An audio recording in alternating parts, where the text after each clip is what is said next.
Welcome parents and players to UXI Sport. On the couch I've got Gert, Mulder and Anton Moolman. They are the national directors of our rugby programs.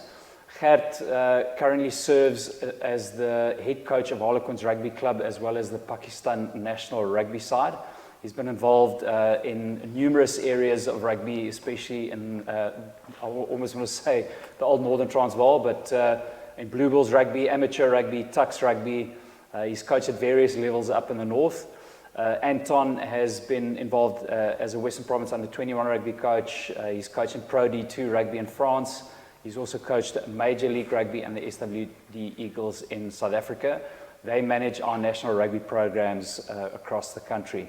So we will talk about how the programs work, what is the aim and the vision of UXI, so that when you do arrive this year, you know what to expect and you know what your son is for if you are, what your son is in for if you are a parent. So I'm going to kick off with Anton, Moolies as we'd like to call you around here. Tell us a little bit about the vision of UXI, why do the academies exist, and what is your outcome in terms of the type of player that you want to develop?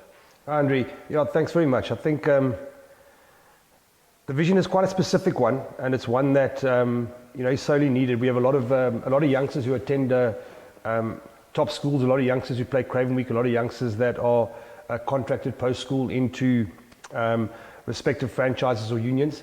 But then we have those youngsters that are potentially your late developers, those guys who haven't been identified at school, those guys that are really aspirant, let's call them rugby professionals, who really want to try and pursue a career in professional rugby.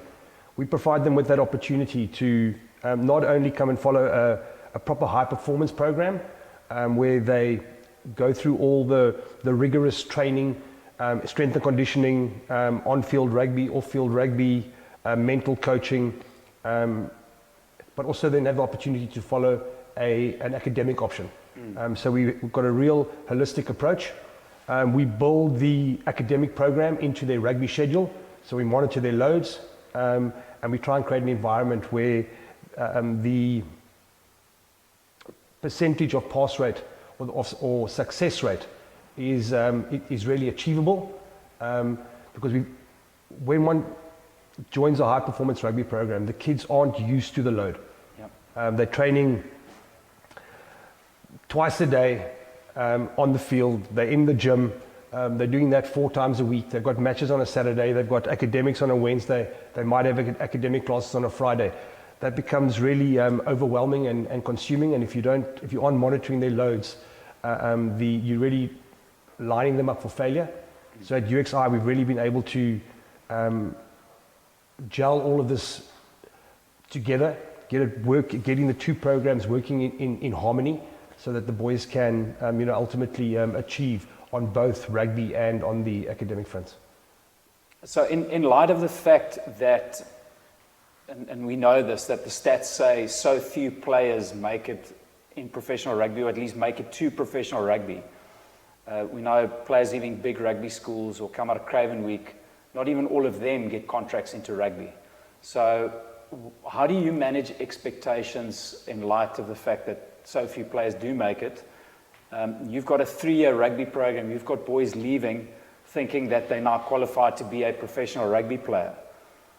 If the barrier to entry into that industry is so tough, what can you tell players? What are the actual skills, characteristics, qualifications that they do leave with when they graduate, if there might not always be opportunity to be a career rugby player?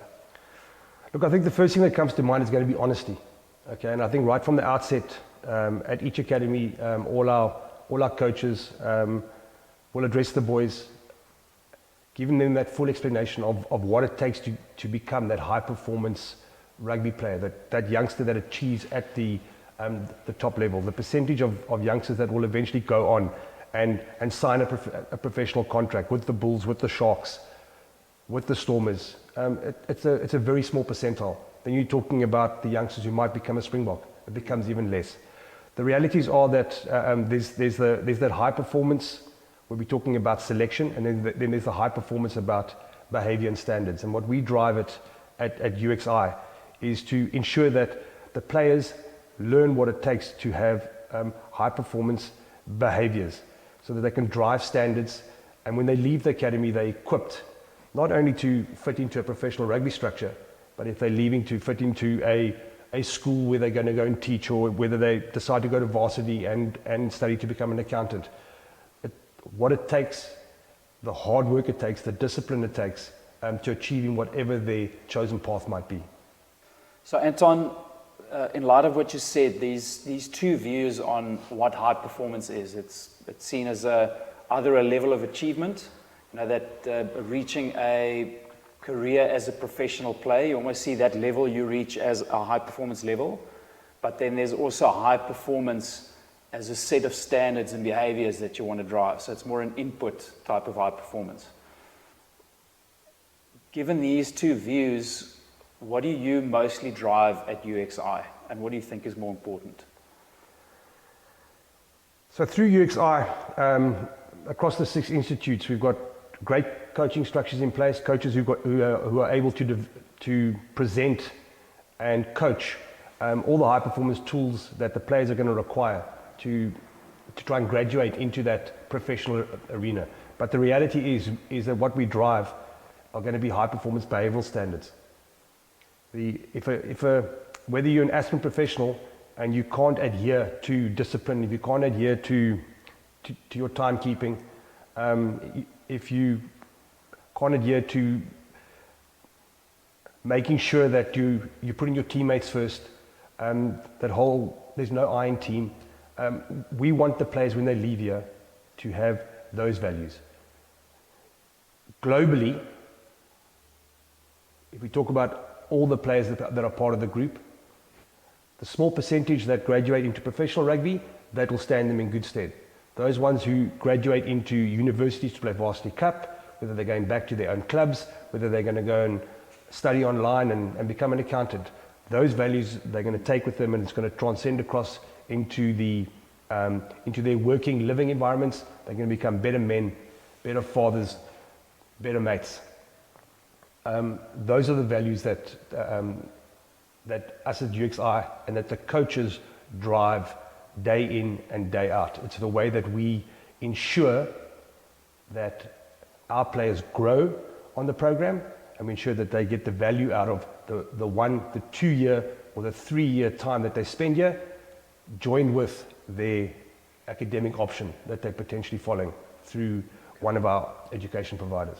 Okay, so essentially you're driving a rugby program to develop better high performance regardless of whether they become rugby players or not. Regardless whether they become professionals or not. Because rugby players are not just the guys who play for the Springboks. Yeah. Rugby players are the guys who play for False Bay, the guys who play for Old Greys, the guys who play for Kimberley Rugby Club. They're going to go back into the community. They understand what high performance is. Their future teammates are going to see these kind of values. And it's going to transcends above the game. Okay. So Anton is based in Stellenbosch and Cape Town, mostly at the Western Province Institute. Gert, you come from Pretoria, you're based at Harlequins. Tell us a bit about all the institutes across the country. It's not just the two of you sitting here representing 2 institutes, they're more than just your 2 academies. Give us some more info. Yeah, I think Molly started the Western Province Academy, and I think that's where the whole UXI took over the Stellenbosch Academy, and then the whole thing grew. We're privileged to have 6 academies. We're opening this year with the Limpopo Bulls. So yes, I think we are the only institute with the national footprint, which is brilliant for our players. Each and every guy can go wherever they feel comfortable with. We've got a set curriculum for all our institutes, but we also give our coaches the freedom to work within that curriculum, put their own flavor and their own ideas and their own IP into that players. Yes, and some are bigger than others. They've got something that's unique. Some players might move from one institute to another institute and still follow the same program. So they are allowed to move within the institutes, and they will have the same quality of rugby coaching and same education, same everything throughout a national footprint. Sometimes a player will not like a fit in with a certain institute, and if you just move them into another environment, they might excel. And we've seen that. They become better within just moving in an environment. Doesn't matter what is the reason for it, but they fit in better in a certain way, style of doing it. Maybe it might be the different coaching styles or whatever. So there's a place for every guy that wants to go in within this institute. Well, that's great. So they can just plug and play. They can plug and play. Yeah, and I know Moolie's, they're busy with big plans abroad as well. That will become news later on when that's finalized. So there's a lot of plans going forward, growing all these institutes. And yeah, everyone wants to be the best and the biggest. And I think the focus that we want to do is rather deliver the best product, get the best out of every player, than just claim we are the biggest and we're the best. But the outset that we put our players out there, if we can do that, then we will be successful. We are coach driven, but we are player centered. And most of the things is when people look at institutes, they don't see actually the success. There's a lot of boys that come in, or young men that come in on not a low level, but on a certain skill level. And we can see them grow that some people outside can't see. So it's like an iceberg. We see the successes of each and every individual. And that is why we do this, because we invest into young people's lives. Yeah, so success story for you might have been a player who developed a better work ethic level and more discipline. He doesn't become a professional. Correct. But for you, that's a success story. Yeah, because well, you walked out a better player, exactly. a better person. I can use an example. There was a young man. He came from one of the institutes, moved over to institute, played for his school's third team. He had a bad injury. We went through a full recovery with him. He had an operation. He played last year. He played for the Falcons provincial rugby side, and he's got a professional contract now in Portugal. So you get a lot of these success stories. And if he wasn't within this institute, I don't think he would have got that outset where he's gone. So we try to work with each and every individual. It's very difficult. Sometimes you hit, sometimes you miss. But I think 99% we're on spot on what we're doing with each and every guy. Okay. So Gert, the Western Province Institute is based in Stellenbosch. You had Harlequins in Pretoria. Tell us about the other 4 institutes. Yeah, I think the main campus was started here and then the Groot Trek became up north. We've got Free State. Simon Askew is running Free State for us, and Darren is in Griquas. Then at the Pumas as well, they are based at the Puma Rugby Institute. We are at Harlequins, actually servicing the whole Bull area. And then we also opened this year the Limpopo Bulls. Nice on a game farm. I think that's going to be exciting for the boys. Nice, very good extra educational programs running there, like PHs and working with animals and something different. Okay. So and I think that's part of our institute's success, is we creating careers after rugby as well. It's great for a young man to chase a dream, but he needs to build a safety net, because a rugby career can be short or long, depending. It's a cruel world out there. Life happens, and then you need to have a backup as well, chasing your dream. Yeah. So you mentioned PH at Limpopo. I'm sure that some of the campuses have their own unique academic programs. Exactly. Most of the campuses have got a universal set of study courses that they can do, but that is something special. But it is some campuses focuses more on certain skill sets. Some is more business, like some is more like agriculture. It depends on where the boys come from. That region will then actually guide them to what they do. Okay, and you mentioned most of the programs are universal and that boys can move between institutes. I assume that if they move from Stellenbosch to Pumas, it doesn't affect a universal study program. I think because it's that online. we're really privileged with that. Most of our studies about all of them are online, so they can move anywhere and study the same program. They just carry on with the academic program wherever they are in South Africa. And as Anton already mentioned in the beginning, is we work our rugby program to fit in with that study program as well, because that's a very important component for us. Okay, and is there any interaction between the institutes? Obviously, you one single brand, nationwide brand. What interaction or what, I almost want to say, cross-border activity is there between you? Yes, well, we have weekly meetings with everyone. We are daily in communication with everyone, so we're actually a big family, supporting each other. That is our other thing, is we're working together to make this whole UXI group a success. Then at the end of the year, we are playing in tournaments within each province, and at the end of the year we have a cross-border competition. We are also the only institute in South Africa that are able to host a national tournament, playing across border against each other. And I know the Moolix was especially busy this year with a lot of all the work behind the scenes, all the travel arrangements, him and Mike, for the guys to travel, and the boys also to see how the other institutes work and how it looks, and they can identify with each other, and not sit there on their little silo on their own. And that creates a little bit of respect for each other, and see, listen, we are a big family and this is the place to be. All right, so Anton, I would assume that the jump from school into a high performance development program is quite big. How do you manage expectations of the boys coming in, and how do you help facilitate that process going into a program that's a little bit more serious? Yeah, Andri, it's a huge mind shift.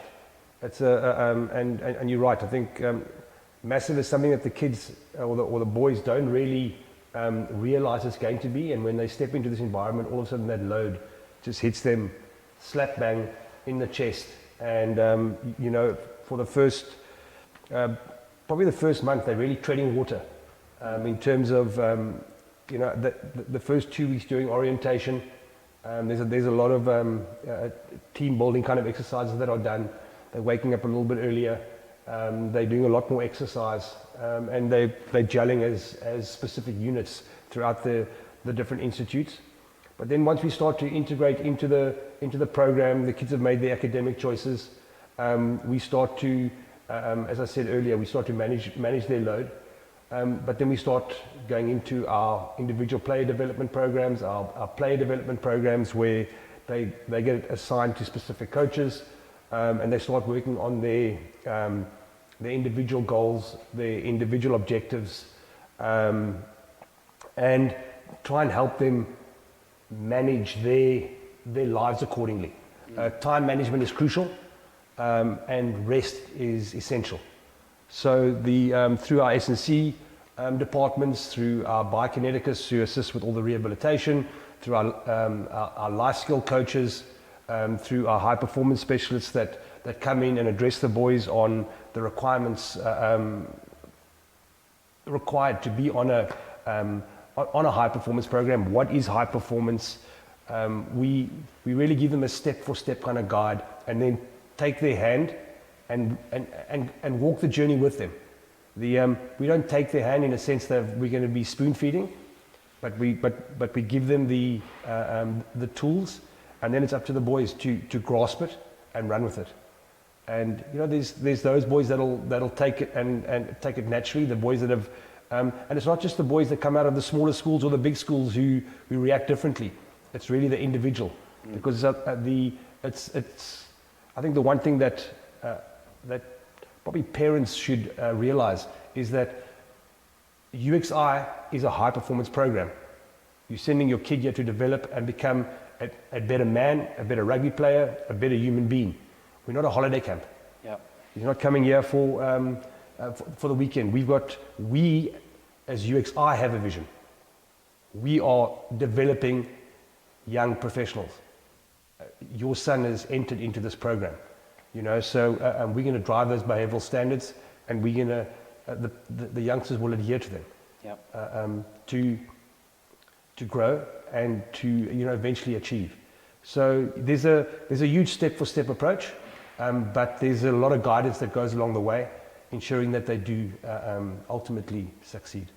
I think it's a massively important point that you're raising there, is the product that is being paid for is essentially that high performance treatment of the individual, and that's what it entails, is developing the discipline, the work ethic, the commitment to self-improvement and development. So it's important for parents to hear that this is what should be expected, is a player will be treated as if he's coming in here to be treated like a professional.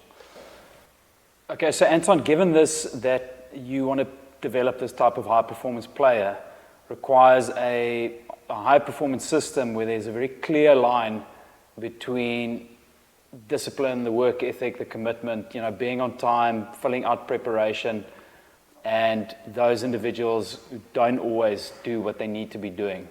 How do you manage this, and how do you draw that line? Do you have a code of conduct? Do you have a set of standards, values? What do you use to regulate that line, and what do you do when players don't toe the line?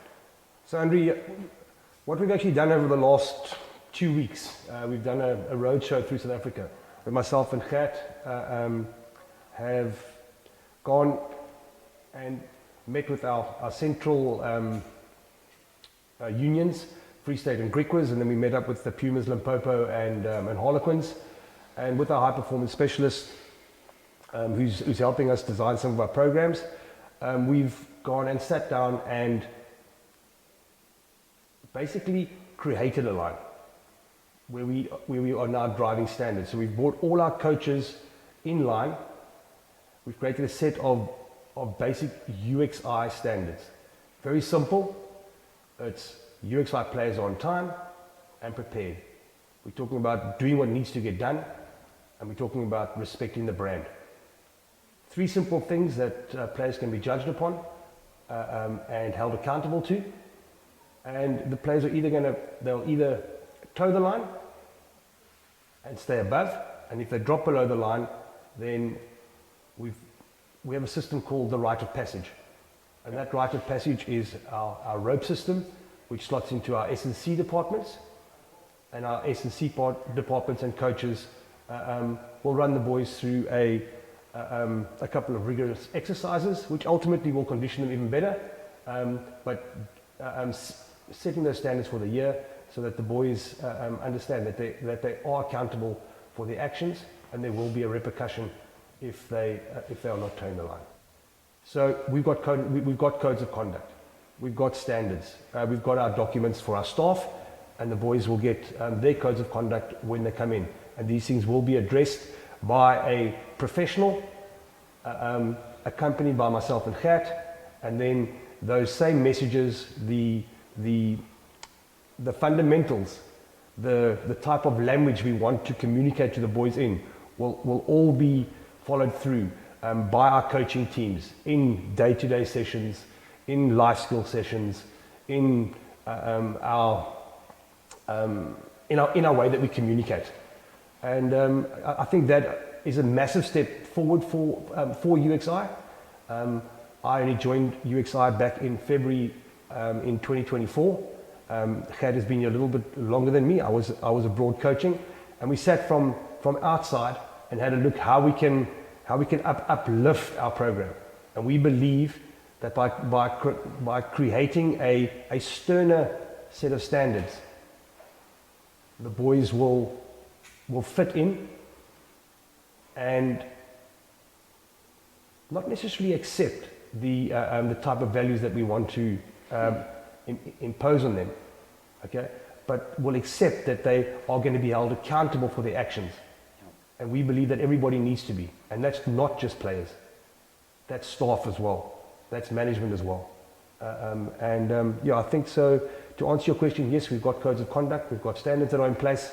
And it's going to be an interesting journey for the boys as they come in, the entitled behaviours, doing what you want to do, is not going to be tolerated. We're running a high performance program here, and we want the boys, and we want the boys to get the most out of it, and we want the parents to get the most out of their investment in their children. Yeah. So youngsters always look up to these sports idols and their achievements and the way they got things done and their discipline and their hard work and work ethic, and they say, yes, I want to be like that guy. Now it's their turn to realize what it actually takes to get there, and that there's no compromise. You either make it, or you either commit, or you don't. So this big jump also obviously leads to a number of other challenges as the first-time players are on their own, they're out of the house, they've got to take on the real world. What are some of the challenges that you see develop in their personal lives when they arrive, Gert? I think the freedom comes with responsibility, and they need to be guided to be responsible for their own actions, that discipline what they want now or what they want most. Most of the guys is going for the discipline for what they want now, that instant gratification and the freedom, and we need to get them on a path to get them what they want most, to get into that discipline system, self-discipline, and also the guys come from different communities. They need to get together as a unit, and from different almost tiers of life, different areas, and to get them together as a unit as well, and accept each other and respect each other. And it's more of a by them. Discipline is one word, and yes, it can be like a military discipline, but as Anton as well said, we want them to buy into our value system. That's more important. We'll get more out of them if they buy into our value system than just to be disciplined. But in the beginning, the discipline will be coming from our side for the boys that is not used to that. So yeah, and there's a lot of expectations from parents, there's expectations from the boys, but there is hard work, and that's the main thing. They must know if they come to the institute, we can only make them better when they are there. If they stay awake or away or they sleep late, they will not become better. And that's a whole mindset that we need to get some of these boys that's not used to that program, to the early mornings, to the late afternoons, when they're tired, to pitch up and give their best. And obviously it goes without saying, we've been speaking mostly about rugby and conditioning and training. If you want to be a professional on the field, you need to be professional off the field too. Correct. We bring in specialists, nutritionists and SNCs, and we bring in people to speak to them, guys from WADA, from drug-free sport. We do a lot of external people to invest in these boys' lives. But they need to understand it must first start with them. We can put as much from outside, but they need to be coachable, they need to be teachable, they need to just give us the opportunity to really work with them and let them grow as an individual. So Gert, it's obviously quite tough for youngsters to step into a high performance system like this for the first time. If you go to varsity, it's quite easy because it's social and it's fun and it's freedom. Now you're almost walking into an environment where you've got to get up early, as you said, you've got to train hard. And it is tough, but it is rewarding. But what I think is, it's often tougher for the parent to handle it or the parents, because their sons are out of the house for the first time, they don't get to see them that often. And given this information, they might feel, geez, their kid is going into this absolute disciplined military camp, which might not be the case. Yes. What is your message to parents? What can they do to help a boy develop when they walk into the rugby academy system? Yeah, I think the first thing is the parents has made the decision to send them to us, which is a great thing. That means we have the support of the parent because they made the decision to trust us with taking this year or two with their child. and we're thankful for that, and we respect that a lot. But yes, and as I said before with the players, they've got the freedom. Some of them, you have to just pull a little bit back and say, listen, you need to be within your value systems. Sometimes the parents, even if it's far away, they still want it's still their little child, which is nothing wrong. They need to care.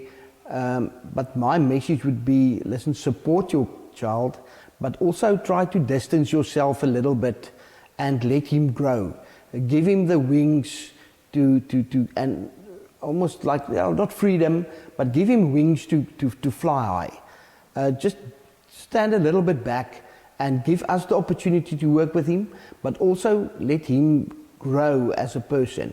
Give him that little bit of personal space to just excel in what he's doing. Let him make mistakes. But we are not going to just let him leave him there. We are going to guide him through, not only in a rugby program, but we've got a great life skills program. And we are working with those boys the whole day. Even most of the coaches are even training with them at night where they're playing. So the boys are not alone. We are there to guide them within the whole process. Even with studies, when they struggle with studies, we get notified when we go and assist. Although we're not responsible for presenting the studies, but we are there in the holistic manner to make these guys the best possible rugby player, person, people that we can. Yeah. So given what Gert said, Anton, I mean, I was blessed enough to come from a background in professional rugby, especially recruitment and player development. And one of the, I almost want to say, one of the bees in my bonnet was when you had parents phoning weekly if a boy wasn't making a team or a team manager was rude to them. They almost stepped into their space all the time to try and help solve their problems for them. What is your message to a parent that might tend to move into that space?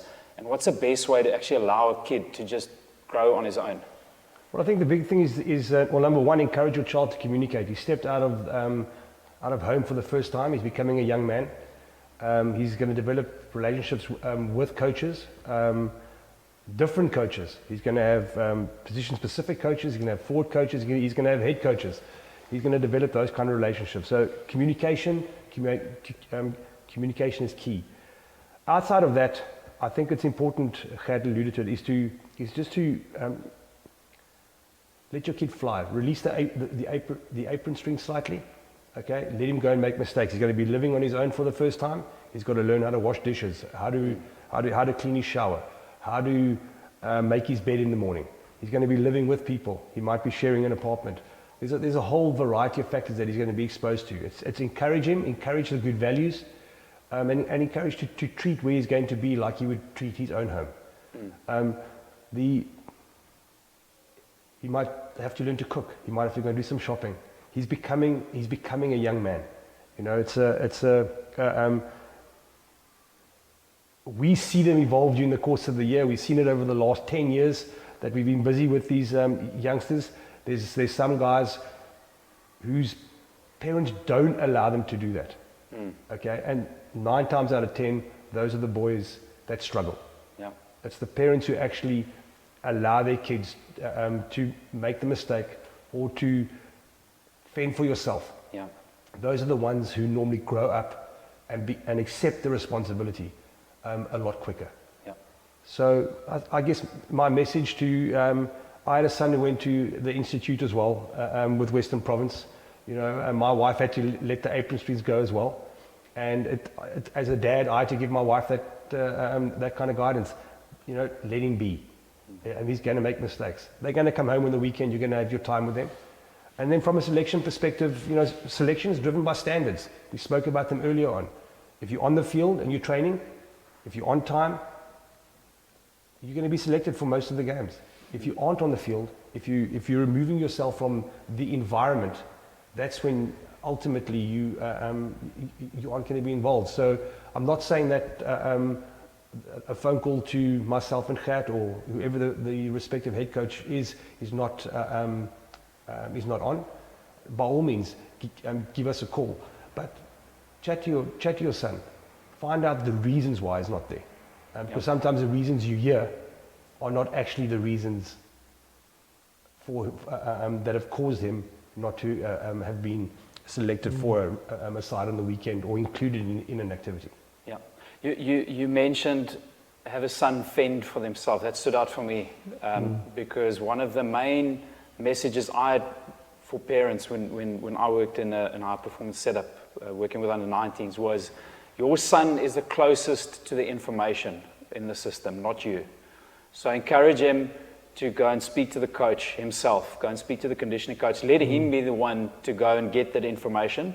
The info might not always be comfortable. As you said, there are standards. So the lesson isn't for the parent to come in and try to solve the problem. It's to learn how to deal with setbacks and grow from that. And make the son the middle point in the process. Don't try and step into the process yourself. What you can do is back your son, speak to them and ask them out. What did the coach say? The son says, listen, I haven't spoken to the coach yet. Send the son to go and speak to the coach. Don't try and do it yourself. So Anton, obviously there are real issues that need real solutions and formal lines of communication. If a player needs a solution to a problem or a real challenge, who can he speak to directly? The player. Yeah, the player. Yeah. Look, the player's got a variety of different options that he can go to. He's got his strength and conditioning coach. He's got his personal development coach who might be doing his PDPs with him. And then he's got his program manager, he's got his head coach. So depending on in which area he's struggling, he can go and address that individual. If it's something that has got to do with life outside of rugby, there's a life skill component. There I would recommend either the life skill coach or the program manager. And then from there, that individual will address the severity or the seriousness of the issue that on hand. And if we need to escalate that to parent, if we need to escalate it to myself and Gert, we can step in and assist where we can. Okay. So Gert, we had a conversation outside of this discussion. You mentioned sometimes players are more comfortable. Correct. With certain staff members. What would your advice be to a youngster? Sometimes they've just got that personal connection. They feel more comfortable, and there's a little bit of a trust towards this person. Let that player talk to that coach, because we want to solve the player's issue. Yeah. We don't want him to withhold information or let him build up some emotions that we could have solved the problem much earlier, because then it might be a small thing and it becomes a big thing. So let the player speak to the coach that he's most comfortable with. That will be my suggestion. Parents, on the other hand, there's one contact point, and that will be your program manager. Yes. I don't think that, because that will be the go-to guy. The program manager, if there's a bigger issue, can refer the parent then to Anton and myself. But players really go to the person you're comfortable with, and you've got to.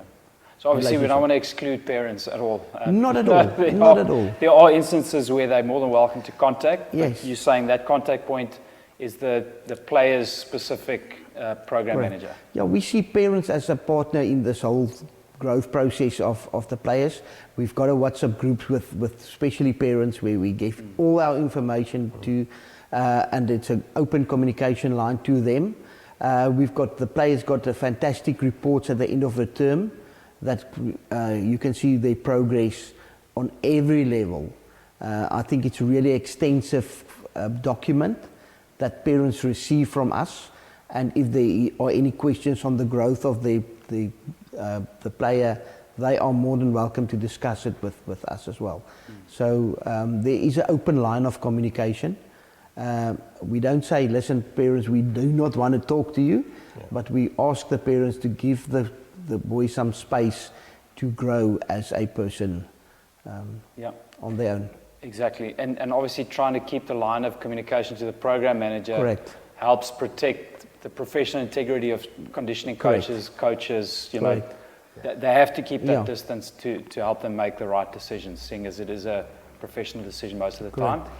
And probably through all of this, the most important thing is communicate. A player must speak, even if it's difficult to share. If there are challenges, please don't isolate yourself. Don't be an island.